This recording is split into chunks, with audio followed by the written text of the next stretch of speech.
الرحمن الرحیم. زما د چمن ورونو مشرانو السلام علیکم. زه عایشه ګلالي وزیر خبرې کوم. انګوره ډې کې جنوبي وزیرستان کې ډېر وخت نه یوه پرامن دھرنا شروع وه او هغې ته چې کله زه ورغلم نو هغې مطالبات ما وکتل. نو ما ډیپټي کمشنر جنوبي وزیرستان سره ملاقات وکړلو او دې حوالې سره ما خبره ورسره وکړله او الحمدلله داسې 4-5 ورځې کېږي هغه پیدل لاره کلاو شوې ده. بیا ماته د چمن نه څو ورونو فونونه وکړل چې مونږ خبر شوي یو چې دا انګوره ډې پیدل لاره کلاو شوله او دې ګیله وکړله چې بیا مونږ ته هم پکار ده چې مونږ ته هم کلاو شي.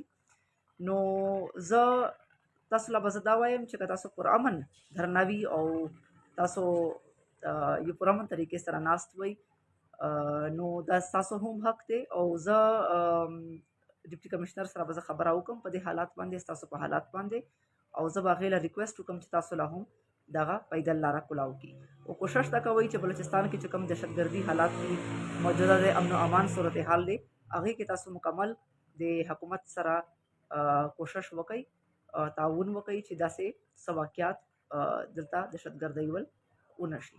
مهرباني.